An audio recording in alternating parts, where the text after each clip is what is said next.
Hello, everybody, and welcome to the NSGIC 3D Hydrography Program for the Nation monthly forum.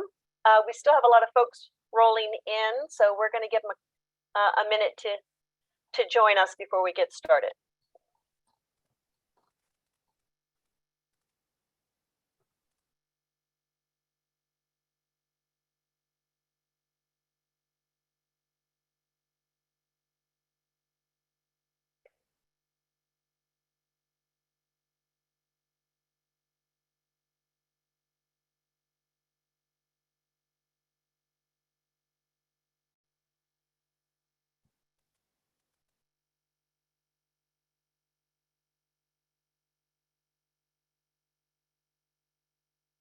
All right, 3:01, I think we'll go ahead and get started.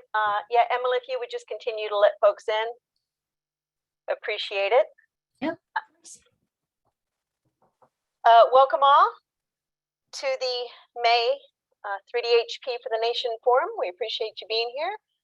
Today we'll be talking about 3D hydrography piloting activities by the USGS. But before we do that, as always, just a reminder, this is a NSGIC USGS cooperative agreement intended to engage all sectors in the derivation of high resolution hydrographic data from LIDAR. A little bit of a repeat from last time, just to make everybody's aware, we are gladly in project year 2 now. We've extended the forum an hour and a half. We're still going to try to keep the core content to an hour, with the option to continue discussion in the last half hour. So we'll try to keep to that 1 hour schedule, but there was so much discussion, we wanted to provide that option. You know that we will have 3DHP interest group meetings in what's happening in June. And as always, if you're interested in presenting your work or have a specific topic you'd like addressed, please just let me know. I just wanted to bring you up quickly on our activities listed over there on the right, and we'll go through them. The forum, we're continuing with that. Please note that if you've missed a forum or would like to catch up, the webinar recording and the Q&A doc are available for each forum. Just go to the NSGIC Learning link and search 3DHP or EDH. Emily's been working hard to get everything tagged, so we appreciate that. The communities, 3DHP FTN interest group is in form. As we mentioned at the last meeting, we are going to disband the working group because we've been really using the interest group. There's a spelling. Steve, you didn't get my typos. Yeah, I barely fixed my own. We're using the interest group as the working group. Everybody's been so responsive. And the idea is that we may develop a state team as we get into more specific activities. Let me go grab a couple of links here. The 3DHP experience inventory, as always, is open. Phil has been kind enough. Let me get to the chat. Where's chat? There's chat. Phil has been, oh, there it is. He's ahead of me on this one. The inventory is available. He's been kind enough to create a short form and a long form. And that is available. Please go check it out if you've got activities. We would love to learn about that. With regards to the critical factors, as you all know, a great deal of work done last year. We are continuing to prioritize those factors, and we're using them to drive activities for the project. And I am glad to say we recently decided that one of the first activities we're going to kick off is working with states to provide 3DHP coordination support. Things such as inventorying your subject matter experts, available data resources, stakeholders. For those of you active in the 3DET program, a similar effort to help states in establishing 3DHP working groups. So that is going to kick off here soon.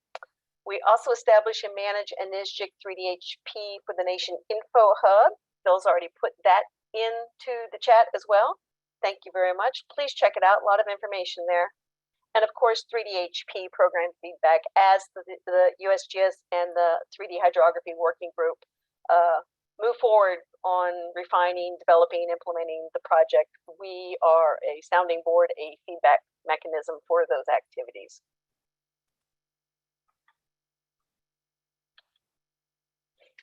Uh, excuse me, I didn't update the title. All right. You got to talk about Eric's project, okay? I will mention Eric's project. Oh my goodness, thank you guys for your patience.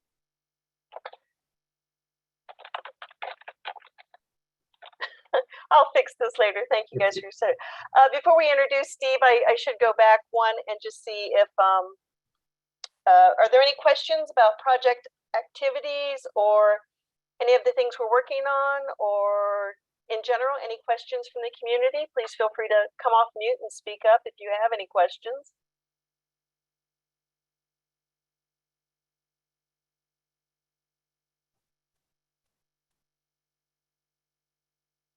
All right, then with that, I will introduce, and Steve will have his own title, Steve Aichele, Dr. Steve Aichele. He is the USGS 3DHP Management and Planning Lead. We work closely, Steve is one of our project team folks on the USGS side. We work closely with him and appreciate his input. So with that, Steve, I'll turn it over to you. I will stop sharing. Okay. Let's make sure you've got permission. Right. Start there.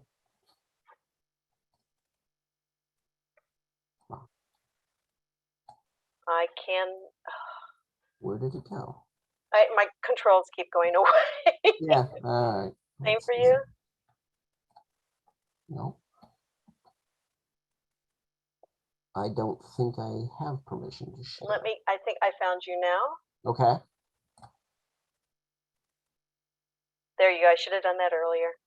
You should be able to share now. All right.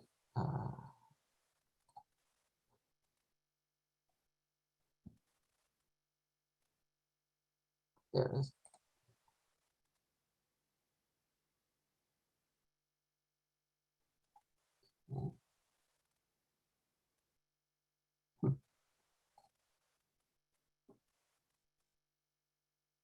Well, that's not it. Okay, I might need a tiny bit of coaching here. If you go down to the bottom, it Yep. says, you see share screen. Yep, Once you select that, you do need to push the share button. Sorry. No, I do it all the time. I think I'm sharing and I haven't done the Okay, well, there with that. So are you seeing my screen now? How about now? Yes. Yes. All there right. we are. You're on. Well, hopefully that's the biggest challenge of the afternoon here. Okay. All right. Thank you, Linda. And thanks for everybody, wading through that little bit of technical fumbling there.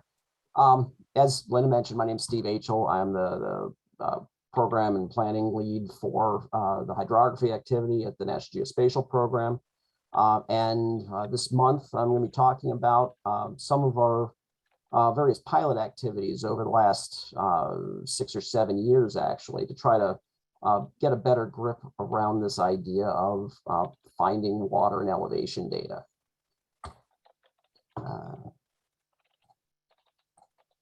So just a very quick agenda to give you an idea of where we are, and we're going to start out with how we got here. We're going to talk a little bit about where we are right now, and just a couple slides about what's coming in the near future. So this slide, some of you have seen this slide before, and it's an oldie but goodie, and could probably be the basis of a whole 1-hour lecture in and of itself. Really, I just want to call your attention to a couple items on here. First, across the bottom 2 rows here, where they have these sort of beige bubbles and the text below them. For the first 100 years or so of USGS mapping, we actively had crews in the field out collecting and surveying data, theodolites and plane tables and,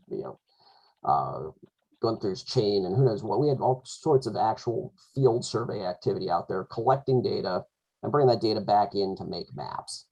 And through that process, the collection of the elevation and the hydrography and the roads and the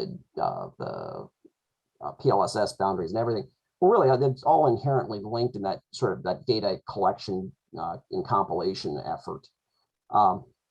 In the middle third of this diagram, give or take, represents a period from about late 80s into the early 2000s when, as GIS came online and digital geographic analysis became available, we really put a lot of effort into converting that analog cartographic geospatial data into digital geospatial data, and that's the era that the NHD comes from. That's the era that the NED came from. From digitizing contour lines. That's in a lot of ways that's where Tiger comes from. And then the right third of the diagram, starting in earnest when 3DHP came online, but with some earlier projects, some work with our orthophoto programs. We started to get back into the business of first collecting the data, then making maps from that collected data. So that's sort of a big, three big blocks of USGS mapping history. The other 2 points I want to call attention to. One is this, the 1947 date when the National Map Accuracy Standards were released. That's, again, we did a little bit before that as sort of our want, I suppose. But really, that's sort of the official start of the 24K mapping program that would eventually work its way across all of CONUS and the islands and territories and pretty much everything except Alaska. And that effort went from the late 40s all the way into 1991. So we have a significant time span invested in doing that once over data collection. And this is just a quick example of what that looked like, right? So in most cases, they usually actually collected the hydrography first, because the hydrography would be serve as a control on the contour lines. If you knew where the contours were crossing the hydrography, you had a little bit of control in drawing those, because you were only otherwise collecting fairly expensive point elevations to try to do that. So if you had the streams and you had peaks, you could do a reasonably good job of interpolating in between. And there's just a couple examples of what that looked like in process. Again, using those blue lines to control the contours. And then a final compilation manuscript for a map. Showing that inherent integration between those data layers. This is always sort of an interesting slide. It was actually created for the purpose of describing where sort of the source blue lines for the NHD came from. A lot of them have been updated since then, but this was sort of the source of the NHD circa 2007 when the high res was completed. But if you look at that bar graph, or frequency graph, I suppose, in the lower right, again, you really get the sense of when the stuff was collected. The big effort in 24K mapping happened in the 70s into the early 80s, which I don't know, to some people here it may not seem that long ago. To some people here it may seem forever ago, but it's not particularly current. I think we can probably all agree with that. So a couple of key takeaways from the the where we've been category. First off, it took us about 45 years to do this initial data collection. It's effectively the span of the Cold War. We were busy trying to make 24K maps of the United States. As technology improved, the methods improved, but that also means there's some variable technology involved over those four plus decades. Nearly all of that work was done by USGS and federal employee staff, field crews all over the country, out surveying things. And then lots of people, a couple thousand people at one point working in our mapping center in Reston, actually making these maps. We had no idea as a result of sort of how that was structured. We had no idea how much it cost to collect the hydrography data the first time.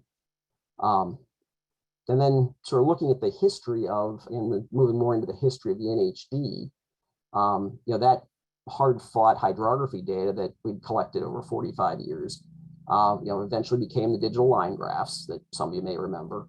And those digital line graphs, combined with some EPA attribution and some other brilliance, became the NHD in 2007. Right, but again, most of those features, and actually today, even most of the features in the NHD trace their origins back to those original 24,000 scale maps. And again, so I want to emphasize this idea that as you map, if you create the map from the same source materials, you actually, get the same, you get them registered sort of automatically rather than as a forced process after the fact, which is what we've, unfortunately, what we've been forced to do for the last 20, 25 years as those, the elevation data sets and hydrography data sets were collected, managed, and, diverged on separate paths. So against that backdrop, back in 2015 and 16, we executed the Hydrography Requirements and Benefits Study, HRBS, and probably two of the biggest outcomes of that were a real serious need for much better positional accuracy. The positional stated accuracy of the 24K blue lines was plus or minus 40 feet for well-defined points, which were not necessarily hydrographic features ever. And then better integration with the elevation data sets. At that point, 3DEP was just coming online, but there was enough LiDAR around that people knew that the 24K hydrography didn't really mesh very well with the new LiDAR data that was coming in. So against that backdrop, we realized we have to find a way to bring these data sets back together and really, again, compile them from really the same source materials. And so we started, some of you referred to if some of you probably heard this referred to as LE Hydro. It's sort of a vintage term at this point, but we decided programmatically that finding the hydrography from the elevation data is really the critical point to USGS hydrography and now to the national topographic model concept. So we need to be able to find these things in the landscape, but there has not been a silver bullet out there. There are lots of methods that can get you 80 or 90% of the way there, and we've funded a number of those for research exercises, particularly in the early 20-teens, the 2010, 2012, 2014 timeframe. But nothing, nothing was really like, wow, there's the method that's going to get us there. We had a lot of promising results, but everything needed some human interpretation after the fact. So it's a trickier business than it might initially seem. But obviously, again, pulling it from the elevation data really ensures the integration necessary for good multi-scale analysis and modeling. You can work a model at kind of very small, almost a field scale, all the way up to a continental scale, I suppose you need to. Unfortunately, so we've realized this was the direction we needed to go, but there were a whole bunch of things we didn't know, or at least things we knew we didn't know. One of those was we never really contracted for hydrography data before. We had done cooperative projects with state stewards where either they managed the contracts or they actually did the work themselves. We didn't really have any particular sense of what the skill set of the contractor community was, or what kind of capacity existed to do this. We would need to do this in volume eventually. We had no idea how long these projects took. If somebody did deliver us data, we didn't know how to inspect it because we'd always relied on really kind of expert opinion and either local knowledge from the state stewards, or really experience and kind of almost a apprenticed guild kind of knowledge from within the NHD community. We didn't know how much it cost, and we didn't know any of the other things we didn't know. So we figured we probably should try this out before launching into something. And that resulted in a set of pilot efforts begun in 2016 to try to figure out, try to answer some of those questions, right? What does the contracting process look like for this? Is it something that contractors can even do effectively? At that point, I think that was a fairly open question. How much would it cost? Right? I mean, that's a big issue when trying to design a national program. And so to answer that, or to get towards answering some of those questions, we identified 5 different test watersheds across the country in humid and arid environments, in flat and mountainous and coastal settings, to get a little different terrain, a little different ecosystem, and then 3 different layers of 3 different phases of data collection with separate, with the level of effort retained for each step. So the first step was really just to improve the existing 24K to match the LiDAR. The second step was to take that improved 24K data and add local res content. So really, go in and find some of the features that have been missed effectively in the 24K, some of the finer scale features. Then go through the attribution and conflation step and bring that, take that finer scale data and bring it into the NHD. And so go forward and try to understand what those costs look like. And we've broken the country out into a series of sort of terrain regions across the country, or at least CONUS, so that we could take that information and that level of effort, make some crude assumptions about costs and try to come up with a prediction, at least a ballpark estimate of how big an effort this would be to do this on a national scale. There's a map, locator map showing where some of those test watersheds are, and we have some details coming up here to give you a little better feel for it. This is just outside of Fort Collins, Buckhorn on the left, and Little Thompson down below. These are fairly similar climates, but pretty radically different terrains.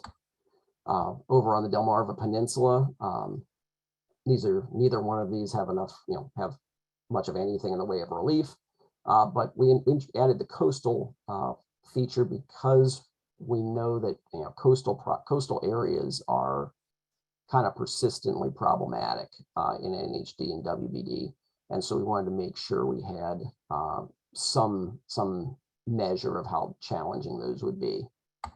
And then in Virginia, this is the Thornton River. It's just the start of the Smoky Mountains there on the left. Here's an example of something, sort of what we got back. This is the medium res stream network, the 100K. That's the 24K that existed before. And then that's the 4,800, give or take, that existed, that was created through these projects.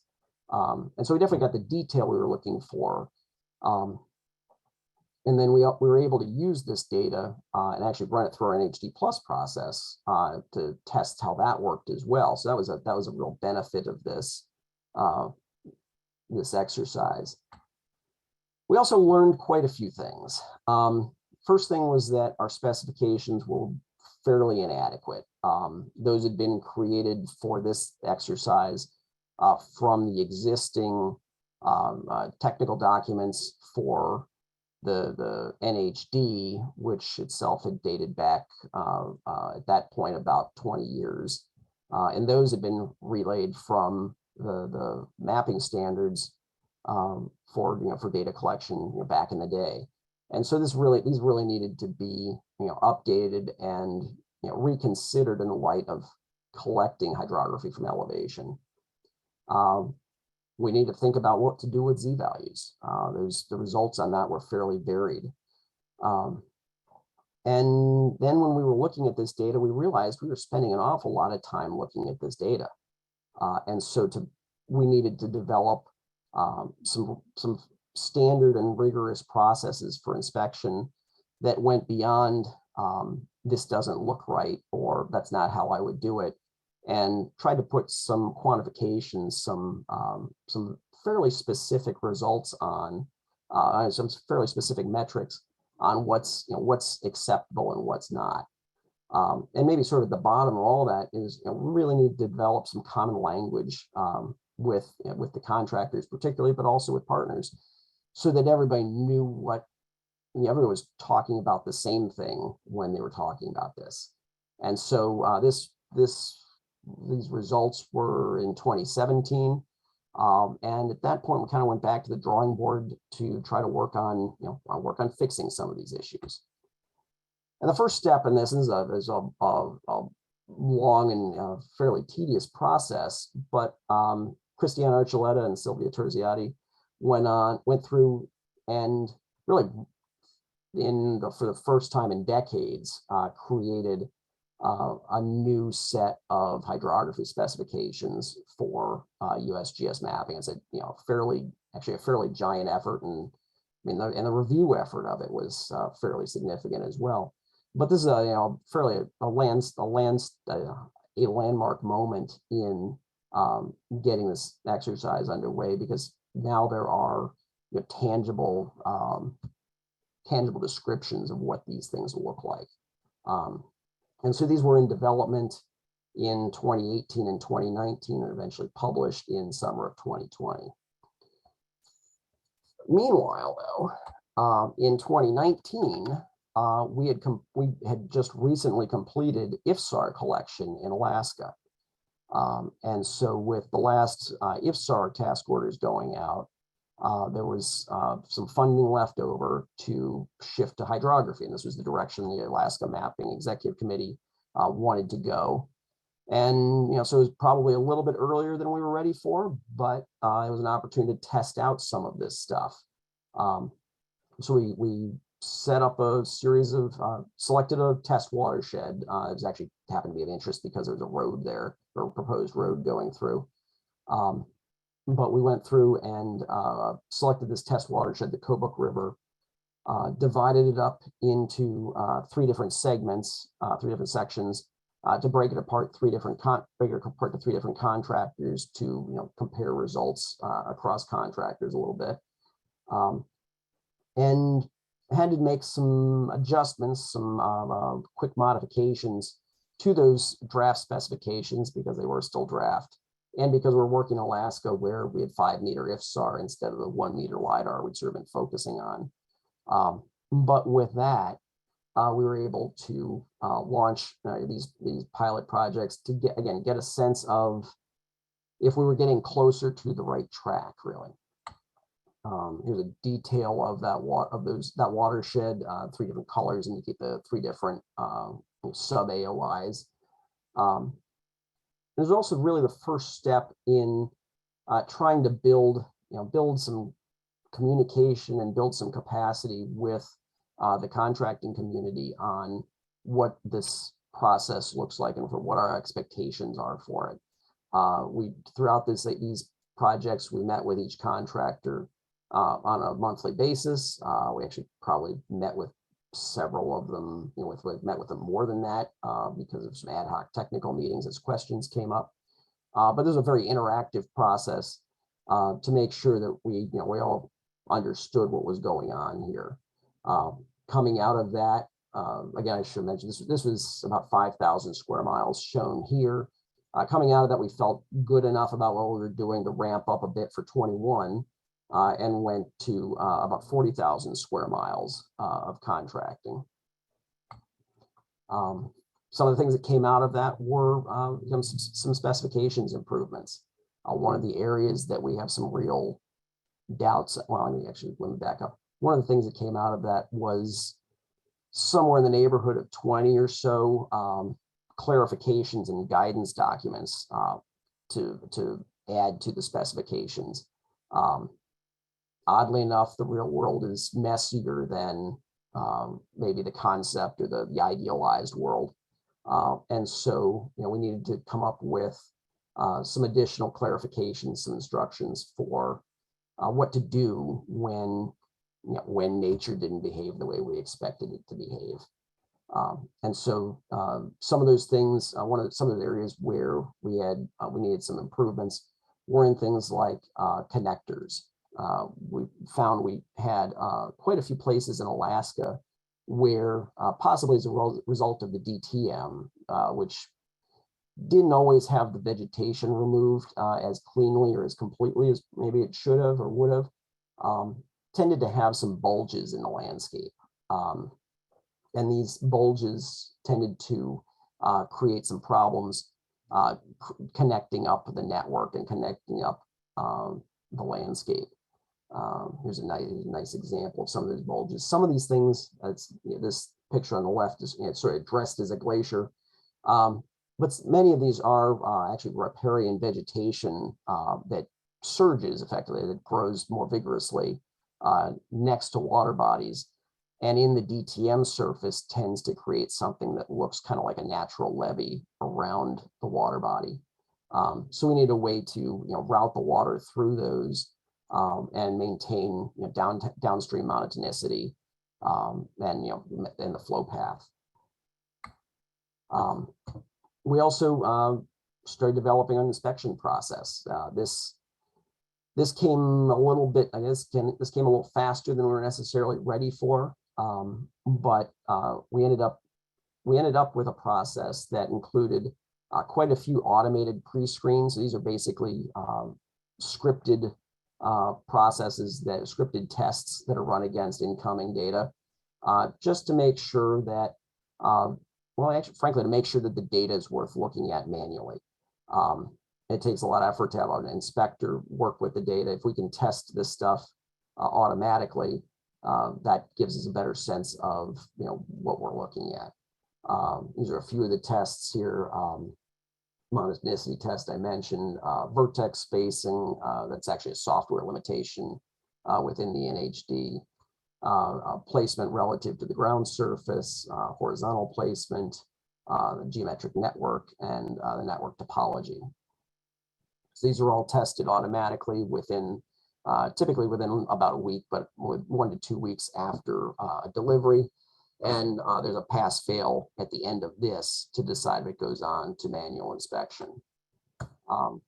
We also made use of geomorphic indicators. These are we heard from Matt Baker several months ago at describing geomorphons, and that's part of this package. But we calculate a series of geomorphic indicators, sort of derivative landscape surfaces that indicate where water might be, and use those to check that, frankly, there aren't channels drawn where there shouldn't be. And then we move in, assuming those things pass, then we move into a manual inspection process. Some of these things, as you see on the slide, will have a 100% inspection. All of those features will have a person look at them and have a call on whether those are good enough or not. And then for those features at the bottom, and then a variety of other features, we actually just take a sample across the landscape, and there's some weighting to that sample depending on where we expect problems based on the topography. Again, the manual inspection is really looking for sort of 3 main categories: the placement of the data, I mean, does it fit on the landscape? The integrity of the data in terms of does it fit the database schema and codes? And then is it overmapped or undermapped? And we use the drainage density calculation to sort of get a coarse indication of that. And then if we see lots of omitted features or lots of things that look dubious, we'll go ahead and call that as well. And then maybe one of the more important things that came out of this actually was a standardized reporting system. So now with each delivery, each inspection, the contractor will receive a standardized report back, including both this tabular result and a shapefile or geodatabase showing where we found these problems. And then we will actually go back and regenerate that sample field, that sample window for the second inspection, to make sure that that not just the features we found that were problematic were fixed, but that they were fixed throughout the data set. And so after, again, we started this, issued the first set of projects for the co-book in 2019, worked through 2020, 2021. And then we're in the process right now of transitioning this from sort of a research and development exercise into an operational one. Some big steps along the way that I've mentioned already. One is just getting staffing this operation within the NGTOC, within the National Geospatial Technical Operations Center. Having some dedicated staff to work on this is a big step. Standardized inspection process, I mentioned, standardized feedback. We are in the process right now for the next set of task orders that'll go out soon of standardizing the task order language that had been a little bit ad hoc to begin with and had been tweaked sort of to address specific issues as we went through the last couple of years, but it's going through a top-down rewrite right now to better fit with some of the other things that we do. I mentioned the about 20 or so different guidance documents, some of which actually had multiple revisions as we encountered more strangeness on the same topical area moving through these projects.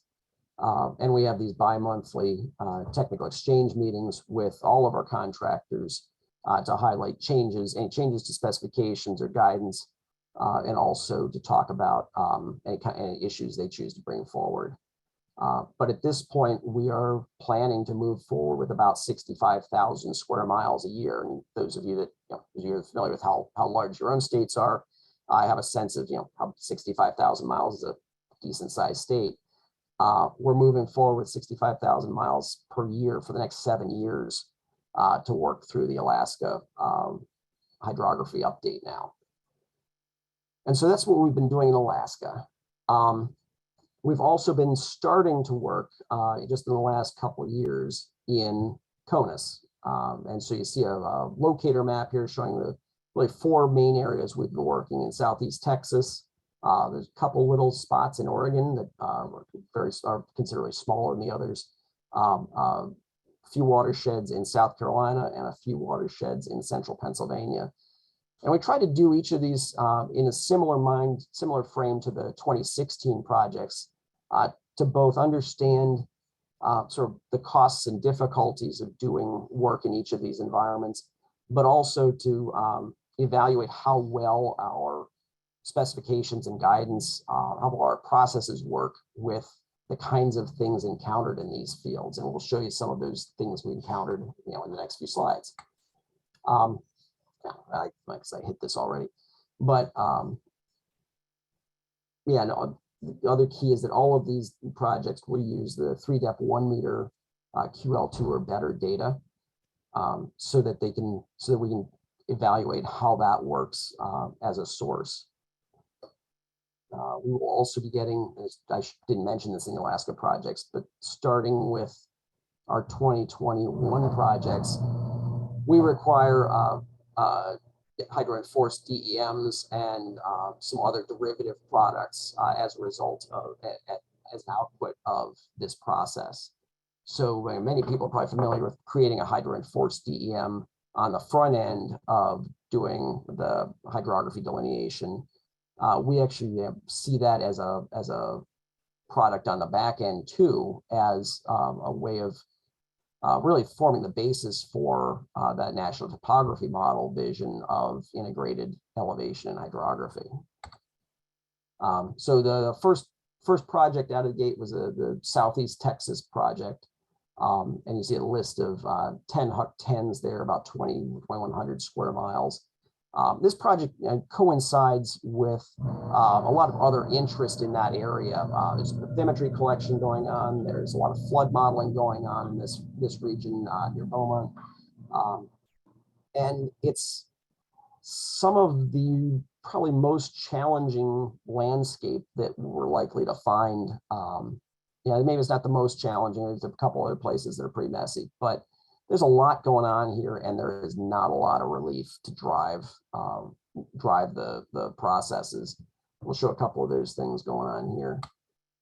Here's an example of where is the study area. There's a lot of water bodies, again, particularly in the southern portion of the study area. And there are a lot of canals and then a lot of engineered drainage of other sorts across here. Look at it from an aerial photo perspective. And then again, you can start to see that canal area come in as we get further into the coastal plain. But this network, and again, particularly this engineered network and the relatively modest topography resulted in some peculiar things. We've got the example of water crossing water, right? Which we had known existed. We have several hundred bridge features. These would be bridge features within the NHD. We have several hundred of these across the country where a canal crosses some other flow. But figuring out what we wanted there, what should the Z values be on each set of those lines? What should how do you delineate the WBD around those? Those kinds of things needed some special attention. And then you run into things like this, where you've sort of everything crossing everything. If you look carefully here, you've got a relatively natural stream going more or less north to south. You have a canal crossing that northeast to south, or northwest to southeast. You have another canal parallel to that going underground northwest to southeast. You have a road network, some pipelines. There's sort of everything happening here, and there probably isn't, and there isn't enough elevation change across here.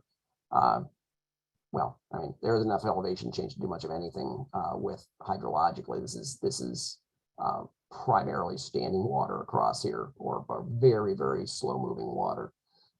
And so we need to figure out what to do about that. And that has posed, it's probably been some of the most challenging area, both for contractors delineating it and for us trying to come up with expectations for what that should look like. In Oregon, it was a little more straightforward. It's a very small footprint, at 337 square miles.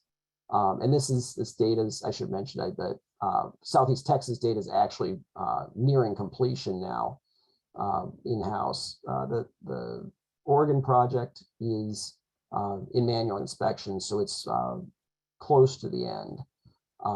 And this is really just, this is a terrain test. This is what are the issues, what happens in a fairly heavily forested environment in the Northwest. There are a couple examples of where those hucks are. We'll look at what that huck looks like, and it's again fairly rugged terrain. It's also fairly heavily forested. Oops. And then there's a lake with some water bodies in there, but it's relatively straightforward, except in the places where it's not, and things like logging roads and culverts and other things that we maybe don't necessarily think about right out of the gate on hydrography, but have a big influence on how this network actually fits together. Pennsylvania project, similar sort of thing. It's a much larger, it's about 10 times as big, but it's in central Pennsylvania, and is also in manual inspection. And this was an area that NRCS had particular interest in, but also provides an opportunity to test what we're doing in a karst environment. If those of you are familiar with the ridge and valley area of the east here, each of those ridges is basically a sandstone bed vertically, laying vertically. And those valleys are limestone beds that have been eroded. And so there's a lot of karst through this region, and provides an opportunity to see how do we handle that? What does that look like? What kinds of challenges do we encounter? Sinkholes, disappearing streams, isolated networks, and how do we want to handle that? And much of it's the ridges are forested, the valleys are typically agriculture. And there's just highlighting the sort of the shape of that landscape. All right. Okay. In South Carolina, we kind of bring those two together because it's not quite as there's not nearly as much. I don't know there's any karst in that particular area, but there is a fair amount of topography moving from the Piedmont on the coastal plain. It's a bigger project, again, an area of interest for NRCS, and it is well, it's a mix of some very agricultural areas with a lot of agricultural modification. You think in terms of canals and bridges across canals to move, or culverts across canals to go from field to field, to the city of Columbia and here to Fort Jackson, which actually has some interesting things going on in its own right. But it's a lot of mixed land use with also mixes of topography, ranging from urban to pretty heavily forested to agricultural. There's a quick image of it. And so where we're at, we've done these on a variety of different scales, but really the issue has been trying to make sure we test these, pilot these before we launch into a national program and have tens or hundreds of thousands of square miles of this stuff coming in, perhaps coming in not quite right, but coming in for inspection. We need to understand, we need everybody to be conversant, everybody to be on the same page and rowing in the same direction on what to do when you encounter canals crossing streams, or when you encounter karst environments, or when you encounter strange wetland complexes, any number of things. And so we're really working on, still working on rounding out the costs for national program while we're resolving these technical issues. And again, working through and testing all of these items at the bottom. But maybe most importantly for us internally, is working on the tools and workflows for inspection. We have gone a long way on that since the 2016 projects. I don't know, it's possible we spent as much time looking at that data as the contractors did. But we have to be able to inspect this data more quickly if we're going to be able to inspect it at scale. And we're making a lot of progress on that. And these pilot projects have been incredibly valuable for that in and of themselves. But also, again, finding some of these strange wrinkles in the landscape that are unexpected in sort of the conceptual model of how water flows across the land. Where we go forward from this, we want to try to wrap up these projects. So most of these are, half or more of the way through, so they should be done later this fiscal year, early next fiscal year. And then move forward on putting together a national program to do this. Much like 3DHP, we anticipate most of it will be managed through the geospatial products and services contract. Subuto, as you may have heard, is working on a BAA for hydrography. Of course, that's subject to an appropriation or funding for it, but we're working on getting the paperwork in place to do that.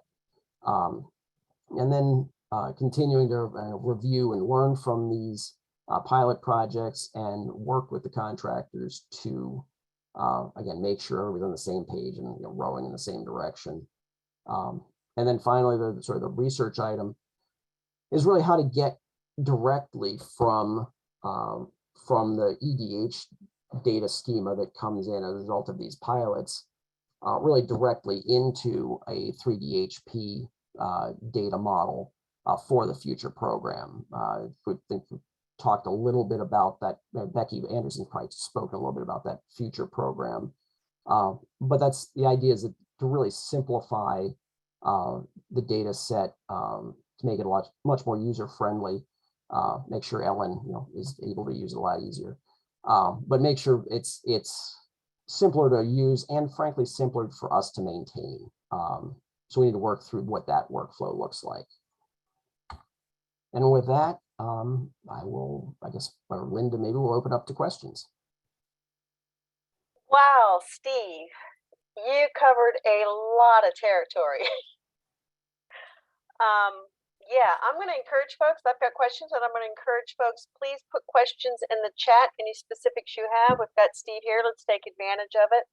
I guess we'll go ahead and get started with our own Phil Worrell. Oh boy. Go ahead, Phil.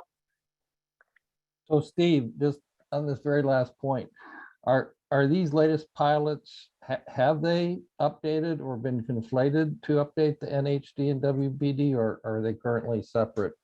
They have not yet. Do you intend to, or are you looking at a different model? I think these will end up in the NHD, but we are also, again, I don't think it's a surprise. We are looking at a different data model based on the high features, the OGC high features system structure. When we get to a firm design on that, we'll come back and talk to you about it. What is OGC high features? The Geospatial Consortium has a standard. Actually, I don't know if it's a standard tag. They have a high features, a hydrographic features sort of data model. I don't know what the right sort of technical term is, but I'll call it a standard for representing hydrographic data. Gotcha.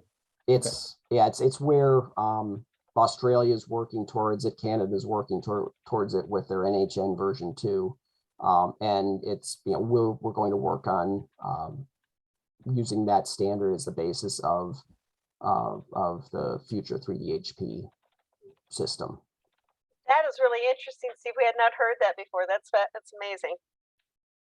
Okay, well, then there you go. I'm glad you tuned in. And Sue's put a link in the chat. Thank you, Sue, for those that want to learn more about that. Thank you, Sue. Thank you, Sue. That's how we roll. And so Zach Canner asks, how do you envision performing EDH and integrating that into NHD urban and semi-urban environments, for example, LA County? That's a fine question. We have done some urban projects. Had some actually done some work in LA over the years. Most notably those in DC. And one of the features of high features is that it tends to be much more catchment based. And so rather than necessarily connecting things with geometry, there's more ability, more emphasis even on connecting things logically, to say that a catchment connects to a next catchment or to a pour point, rather than necessarily that it has to connect through a channel or a pipe. And as you know, that's how the NHD is primarily structured at this point. And so that opens up a lot of possibilities in urban hydrography, in places where we know, this block, this park, this area, whatever, drains to a particular catch basin, and we're pretty sure the water comes out over there at that outfall. We're not really sure sort of what that path looks like. So that's a way of just sort of allocating that incoming water from that catchment to that outfall, without there's necessarily having to be connected geometrically. The other really interesting possibility that probably won't be part of the system in the first iteration, but one thing that we've been thinking about and been concerned about for a number of years is conditional flow, right? So when in the urban example, when lots of when there's just a little bit of storm water, maybe only one outfall is active. But when there's a lot of storm water, maybe 3 or 4 outfalls are active. And so creating the logic, it's much easier within the high features structure to create the logic to allow allow those outfalls to sort of turn on and off, allow those connections to turn on and off. And so, I think this transition will make urban hydrography or maybe even urban hydrology, much more straightforward.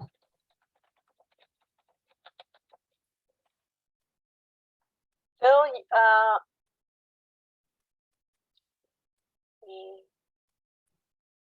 okay, within the specification documents, are you urging the contractors to use an algorithm derived in-house, or are they developing their own, and are these algorithms available for use?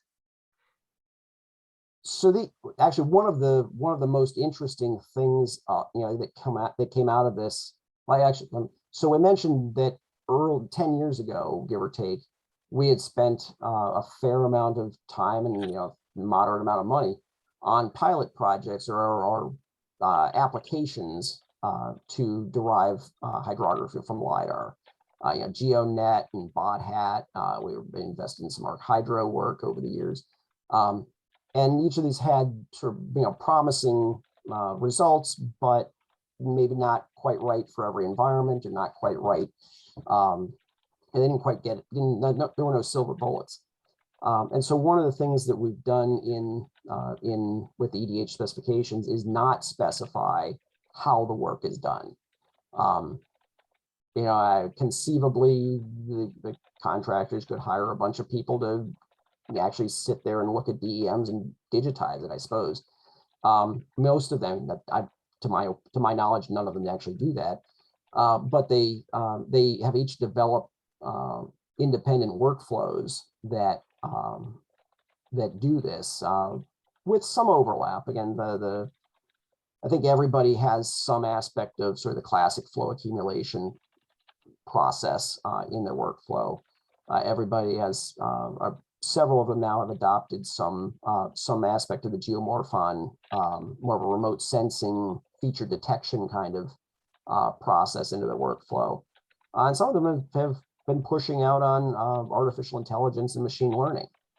So that innovation, I think, is actually a very important part of this whole undertaking, to have various entities going out and trying to come up with the best method, the secret sauce. And I'm sensitive to that is, at some level, that is their secret sauce, that is their method. We have some visibility into how that is done, but that's typically fairly limited, or if it isn't limited, it's restricted based on NDAA. But we do, I'm sorry, NDA. But we do encourage them to talk about these processes. And for instance, two of them spoke about their processes at the AWRA conference last week. So there's sort of overviews of it, if not necessarily a specific parameterization of the process. Great. One of the great values of NHD is to be able to relate data through events. Is 3DHP going to maintain that critical feature? Absolutely. I'd probably just stop there. We will. Okay. Are the special rules processes for dealing with internally draining depressions, potholes? Okay.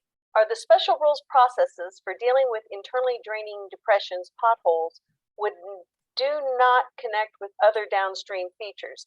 Thinking about the prairie pothole landscape of the Dakotas. If you need more clarification, we can go to the person. So well, this is another aspect where that high features tabular routing system works much better than having to geometrically connect things. So if we have a closed depression that we think actually connects to something else through, for instance, a karst environment, we can create that logical connection in the attribution in the tables without having to know, really where that is underground. We have not done a project yet in the prairie pothole region, and that does, it does pose some interesting problems. So it might be that actually might be an opportunity for for future test case somewhere. Okay.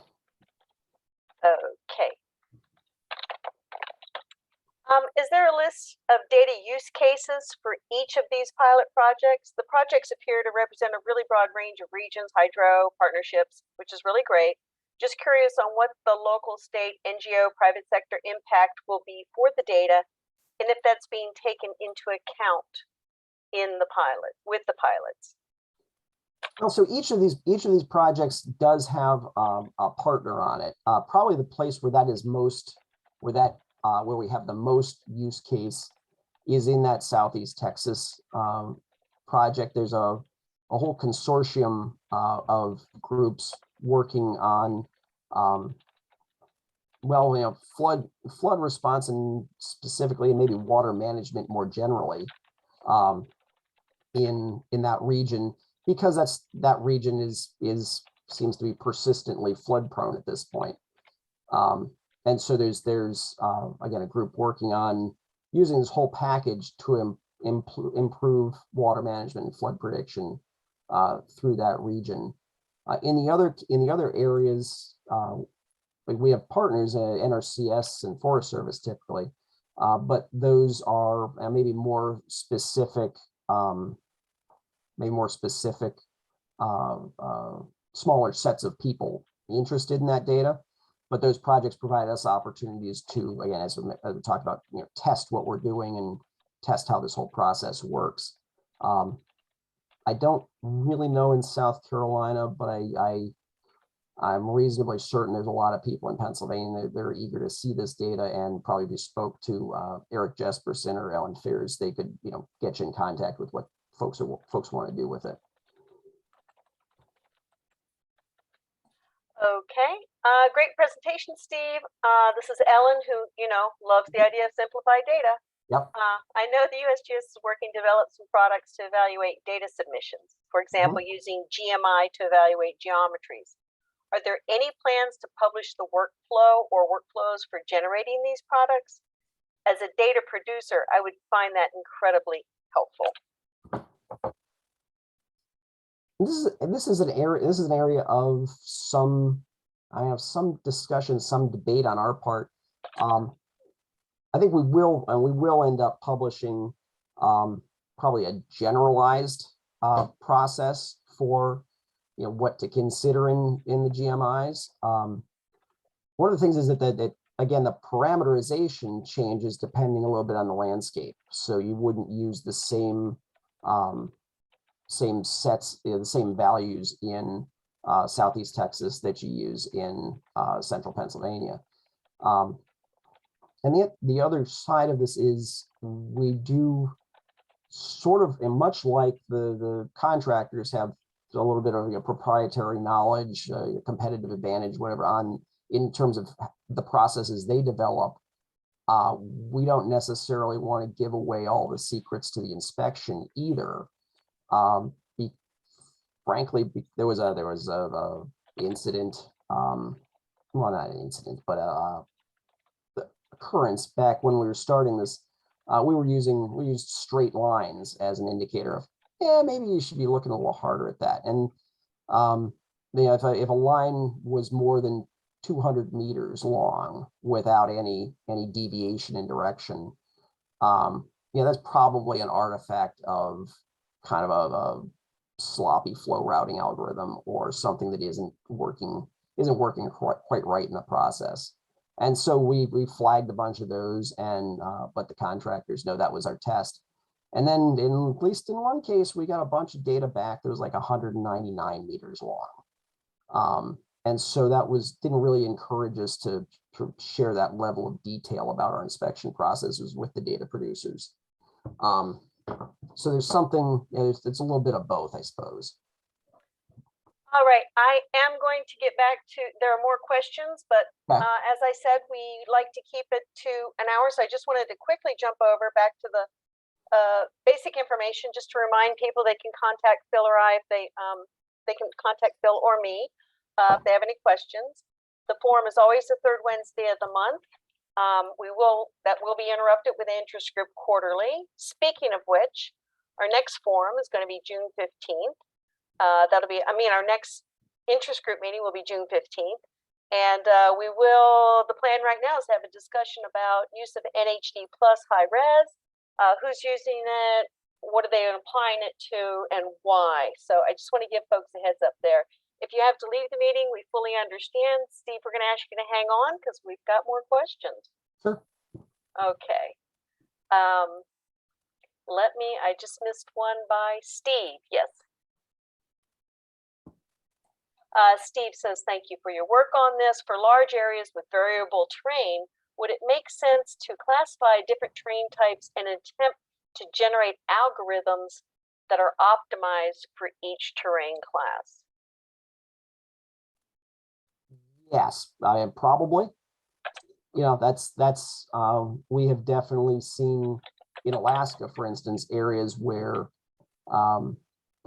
areas where one algorithm or one process doesn't fit the whole Huc 8 very well.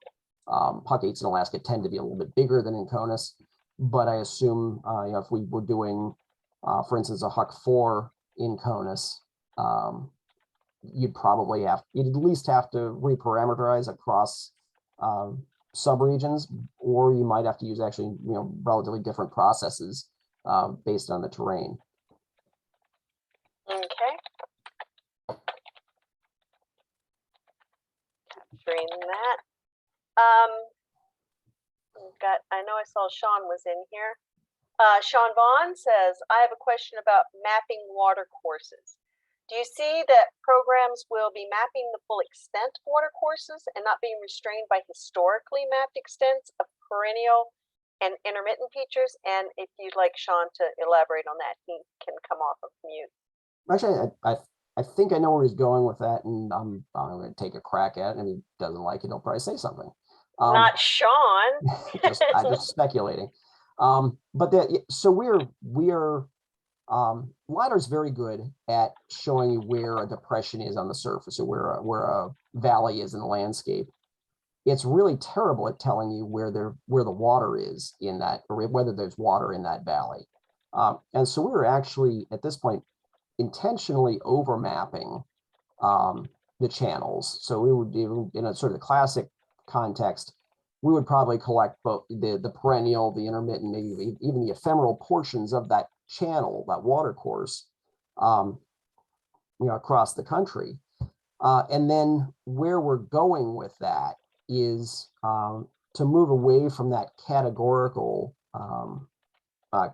classification of perennial and intermittent ephemeral to more of a continuous value coding for these things, to say, and that's this is just for example, we haven't settled on any of this yet, but to say that maybe this water course, the Mississippi River has water in it 365 days of the year, right? That's fine. That's 365. But maybe some first order trib up in the mountains, that only has water in it 250 days of the year, or 100 days of the year, or something. And actually provide that kind of continuous value coding on these features, so that users, maybe particularly ecologists, but hydrologists as well, can choose their own thresholds rather than having sort of again, kind of a categorical with not a lot of visibility into how that was determined. Does that address your question, Sean?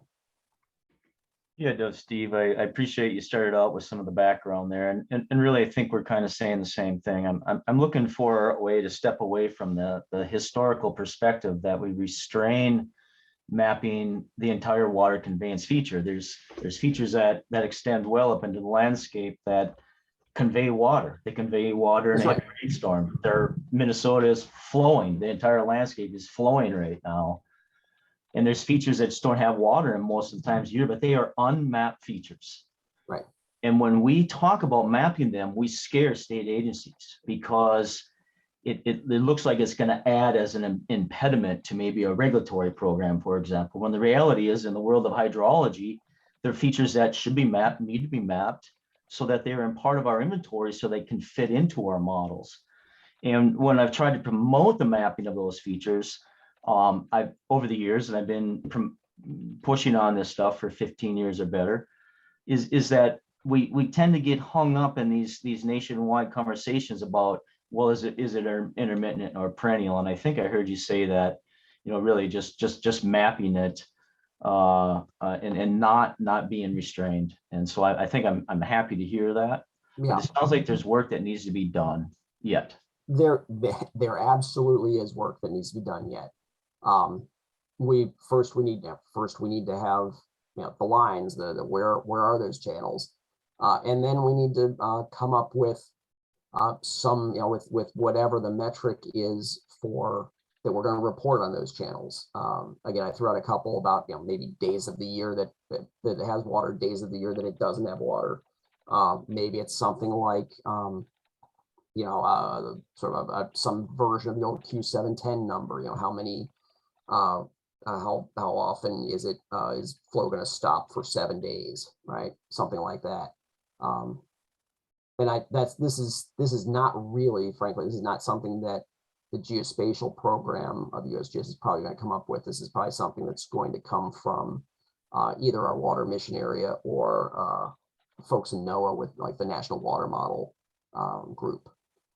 But either way, the idea is not that we would be making judgments on, you know, this, you know, that we particularly not be making sharp breaks to say, you know, on at this point, this stream goes from being perennial to being intermittent, but rather there would be more of a continuous gradient of, I don't know, flow probability or water presence probability up a water course. And Sean, great point about the impact on regulation. So many of those things are tied to those terms. So that'll be an interesting, and Sean suggests he'd like to call them water conveyance features. Sure. I'll capture that. And then the next question, how do you envision the transition from NHD, including NHD plus high res, to 3DHP? Periods of using and maintaining both, or a fast change? More like the fast change. As many of you are probably aware, or we may have even been discussed here, we are pretty much, you know, we're pretty much running flat out to maintain all of these products, the NHD, the WBD, the NHD plus high res, and then I'll find room to do the EDH inspections. You know, people use the analogy of, you know, changing the tires on the bus while the bus is moving, something like that. We need to park the bus and get on a new bus.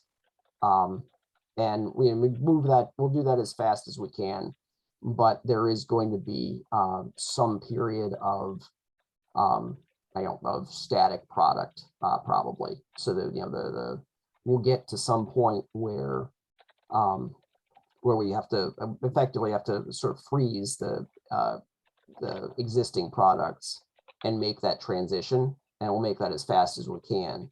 But that's, you know, we can't add another product to the suite and keep everything running. And then the last question, then we'll open it up a little bit. Does the inspection process include correcting minor errors or just rejecting components of the data? Well, at this, oh, go ahead. That's Eric, if you wanted some clarification. yeah. At this point, well, like probably like many inspection processes, we have some critical errors that, you know, like a zero tolerance sorts of errors, and then we have some things that are, you know, if some thresholds for, you know, okay, you can have so many of this kind of error, you can have this percentage of that sort of error. You know, they're not ideal, but they're okay. And to my knowledge, we've not been doing any geometric correction of the data. I think we have fixed a few attributes here or there, a few E codes and F codes along the way.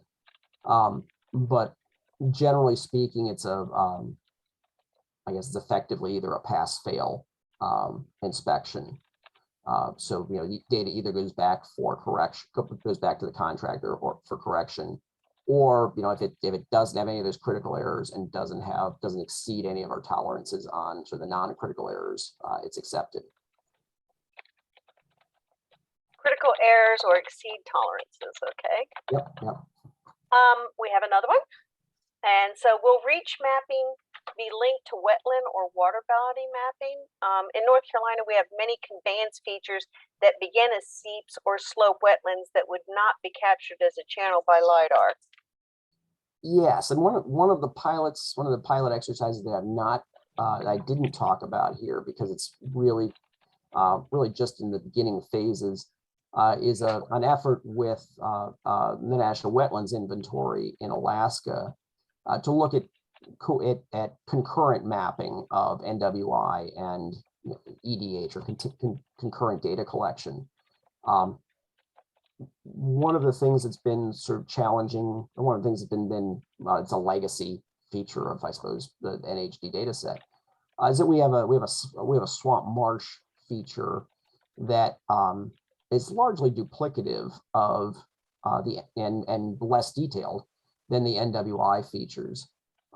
So going forward, we're really looking at using the NWI as the wetlands component of the hydrography data set, and providing linkages on the reach codes on the features to link from our kind of network piece to their more land cover aerial piece. And so their wetland mapping would occur largely. Again, it might be concurrent, but it's a separate, it's a different process. And Jim G has a question that we've discussed before, and I think is maybe one of the key components of of this joint effort is what can state programs do to get ready for the impending BAA? Well, I think I'm going to suspect that this is much like the things you do to get ready for things you do already for the 3DHP BAA, and that's finding groups with common interest, and preferably common interest in common geographies, and working on building the partnerships at the the state and local level to put together a successful proposal. That I know we have a few people on here that have done that, and I suspect none of them would say that happens overnight. So starting to communicate about updates to hydrography, the need for updates to hydrography. We'll work on getting examples of products of the updates of hydrography. But with building that sort of community buy-in is probably maybe the single most important thing to be doing right now. And I'm going to take that as a plug for the activity we talked about earlier, where we would like to work with yes, please, states to coordinate those communities. All right, I'd like to move on to the interview question. Oh, wait, Phil has a question. Oh. My perception is that USGS tools, technology, R&D philosophy for EDH development seem to be leaning toward industry competition, proprietary solutions versus an open source shared community solution. Sorry, Steve. What? Sorry. No, I mean, I think that's well, it's not inaccurate. We are, I mean, we're trying to leverage the expertise and the knowledge in the private sector to create, create the best data available, and that's not particularly unlike what happens in LiDAR either. I mean, there's a lot of secret sauce in the background between the time the plane flies over and the time we get a DEM back. That it doesn't get a lot of discussion, and so I mean that is, I mean, again, it's not inaccurate. We do try to encourage contractors to talk about what they're doing, at least in kind of in an overview sense, maybe again without specifically parameterizing things or providing source code. But talk about what the workflows look like, talk about what the processes look like to generate the data. But again, and this is much like the LiDAR data. At the end of the day, if the product meets the spec, that's sort of our primary concern here. And there's a long history of that in government in working out your relationship with private sector, isn't it? It's sort of been identified as their role. Mhm. One question, one more, and then I guess I'm going to go to the interview questions. I think I heard you say early in your presentation that enforcement is recognized as a needed component. That subject has been a hot potato for too many years, in my opinion. Can you explain a little more detail about the role of enforcement in EDH? Sure.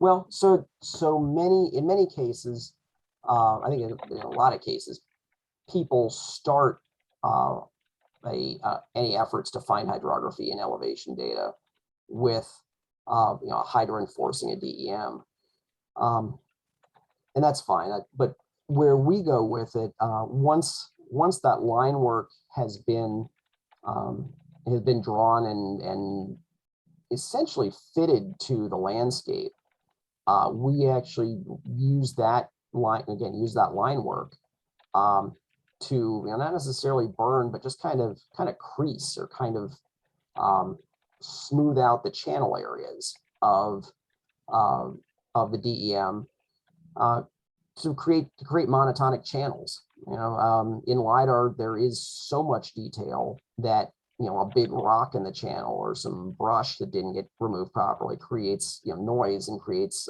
impediments to flow. Never mind things like roads and culverts.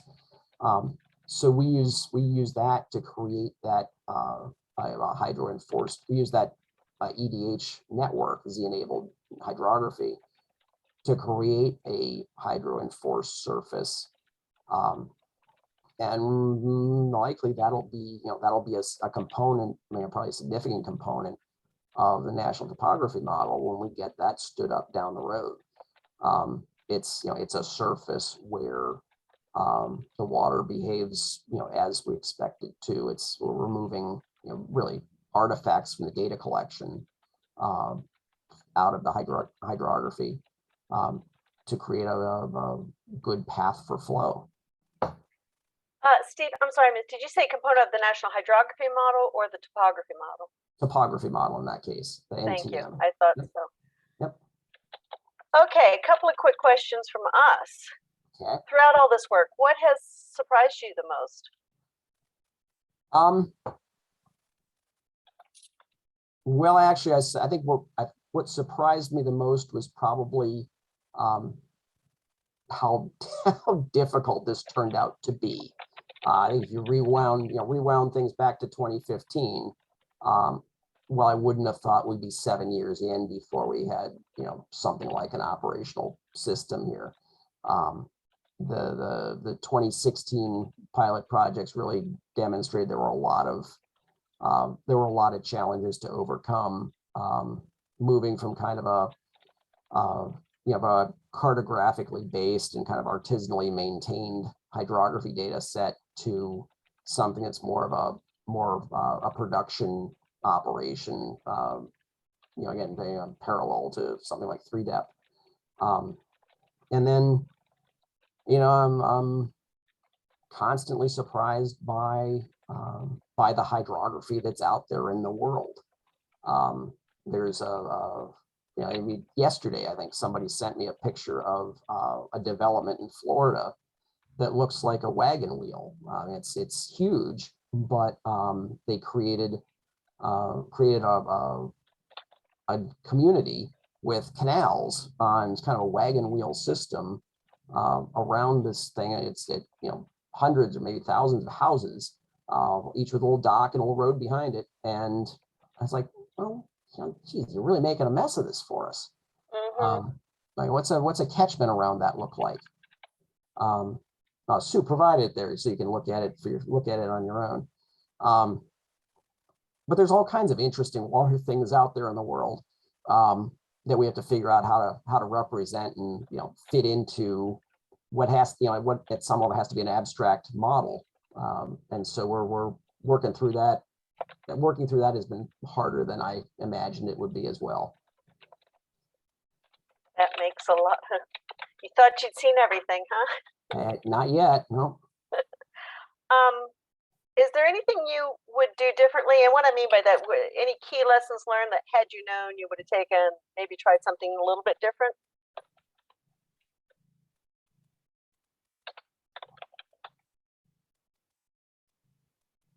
I think if I mean, I guess maybe in a very macro sense, some of this would have been easier had we done some of this legwork 5 years earlier,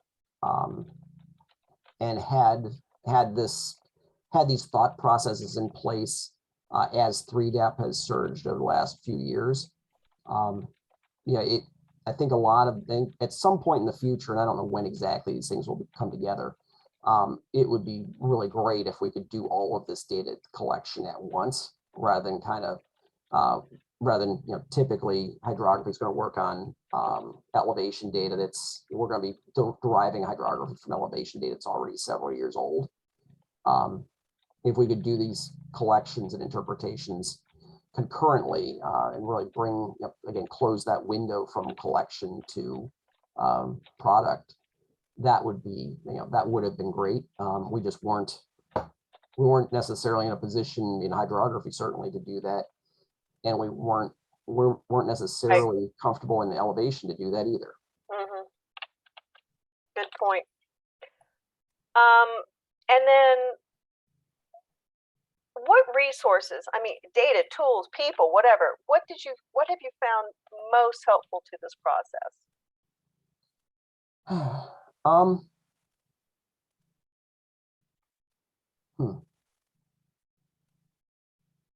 Well, so I mean, none of this happens without the people. And and again, I can't even, the work that that Christiane Archuleta and Sylvia Terziati have done over the last several years, starting with the specifications and then really driving through the overseeing the development and the inspection processes has been huge. And there's a growing staff at NGTalk that are really getting engaged in this and bringing both a lot of expertise in hydrography, but also we're starting to draw off some of the 3DEP people, which is good because they bring a different set of knowledge and different set of skills, and frankly they bring a different set of tools. They're accustomed to using different toolkits to deal with elevation data. So I mean that's what we need to be doing, and we probably need to be doing more of it. So I mean, I'll go with that. Okay. And then finally, what new resources do you recommend for development to assess in the process or to aid participants? And again, this is wide open, be it people, tools, software, guidance documents, partnerships. Well, I think we're close on the technology side. I think we're getting the data collection processes in place, getting the inspection processes in place, working on the distribution processes. I think where we're going to need development in the next several years, and probably some enthusiasm, is in building those partnerships for data acquisition. Somebody asked us, like, on our current budget, how long would it take to do this for the nation? And I don't know, it's like 150 years or something. But we need to follow the 3DEP model and build some partnerships to start building these products out. And then frankly, people need to start using them and talking about it and demonstrating what can be done when you have a landscape of integrated hydrography and elevation to make decisions with. Outstanding. Well, we are at 4:30. Good teamwork, people. I appreciate you staying the whole time, Steve. I appreciate the community. Let me see. There was. Sorry, Rob. I'll add your questions to the Q&A, and we'll get Steve to address it post program. Thank you all. Thank you, Steve. Great discussion. And again, thank you to our community for showing up and being part of this process. Lots of accolades in the chat, so make sure you go look at that. All right. Thank you all. Thank you. Thanks, Steve. Yep.